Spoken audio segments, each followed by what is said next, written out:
I'm Jennifer Sanasi. You're watching News 24 Live. Kate and Hannah from Mama's Meeting Place are joining me in studio. And today we're going to be speaking about how to choose the right birthing option for you. Hello. Hello. Hi. Thank you for coming in again. Thanks for having us. Now we're speaking about birthing options today. How did you choose your birthing options? Wow, it's a controversial topic, I think, for a lot of people. How did we choose?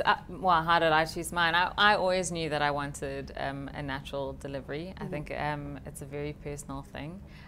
For me, the reason is just because I feel like my body was designed to give birth to a child, and I wanted to allow myself the opportunity to do that. I think I did everything in my power to have that natural birth, but as it goes, I never had it. So I think an important lesson is you can plan these things. You can plan everything up until the point with every detail, the type of music and the candles that you want in there, but ultimately you have to do what's right for your baby and what's right for you in terms of, I think that's very important. You know, you do, especially within the private sector in South Africa, you do have options, and as a pregnant mum, then in order to get the delivery that you want, or to have the most chance of getting the delivery you want, then it takes research. It takes research into the gynae that you need or the route that you want to go. I also wanted a natural delivery, and I did have a natural delivery, and I had these amazing midwives that we used in the end. I was in a bit of a weird situation in that I was working in Durban, commuting to Durban whilst I was pregnant, so my gynae was there, and then when I was on maternity leave, I obviously moved back here permanently.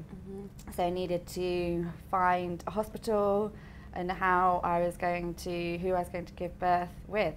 And so I had to do a lot of shopping around, and that's a surprise. It was a real surprise at how much you have to, but you can take this time whilst you're pregnant to go and speak to gynaes, to ask them the questions that you want, that are important to you, and to see which ones you feel confident with.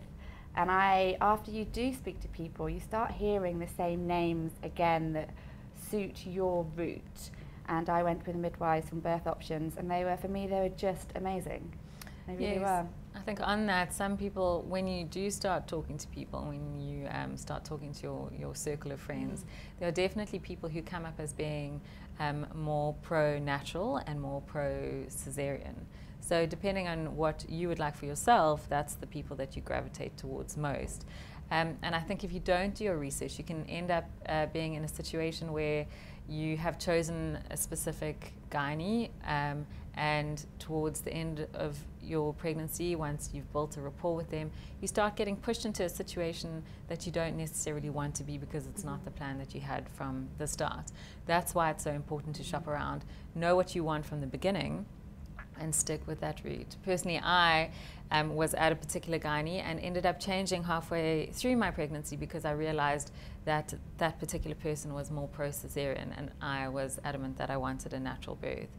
So make sure you're informed about who you're with. Make sure you've done all the research. There's loads of pros and cons for both options. So you need to make that decision before you start shopping around, I guess. Look into all of those things. I mean, pros and cons. Yeah, something that I found very useful was speaking to, whilst looking for a gynae, also looking for antenatal classes at the same time, because the antenatal class is often in your area, or in the area, if not at the hospital, or in the area where a hospital is. And the people who run antenatal classes, they're very knowledgeable as well about the options that you have, and also about midwives and about gynae. So I found them very honest about, you know, who is pro-natural, who's pro-C-section, and it's just a good way to get more information as well. And also there are doulas out there who are also extremely knowledgeable. They work with a lot of hospitals as well. So there are people that you can speak to gather information before you have to make a decision. What kind of questions should you be asking these gynaes and experts when you're trying to make a decision? Yeah, that is a very good question, because I didn't know whether I could be very upfront and say to a gynae, are you pro-Caesar, are you pro-natural? So I was kind of asking lots of questions around that. But after I was told, no, 100%, go in, ask. You know, if that's what you need to know, then that's what you have to ask. So yeah, be upfront. Know what's important to you and your partner. Talk about your fears. Definitely. I mean, there are so many stigmas relating to both options. You know, there's the typical saying of save your beaver, have a Caesar. That's definitely something that's bandied around in pregnant circles. And, you know, things like that people do worry about. Talk to your gynae about that. Like, find out what the real circumstances are and what the real pros are and what the real cons are, not just what your friend's experience was, because yours is going to be totally different to theirs, you know, so you really have to know what's important to you. Yeah, and you know, and it's a big thing the first time that you're pregnant, and also the second time, and that you're going to be giving birth. For me, I was very scared about this whole experience that I was going to be going through, and you don't know what to expect. So for me, finding the right midwife was very important, because it was very personal to me. And for some people, it's not as personal. And I know that there are some gynecologists that are a lot more, you know, down the line with things. And I've got friends which has suited their personality brilliantly. I think it's pretty personal. They spend a lot of time looking down the business end.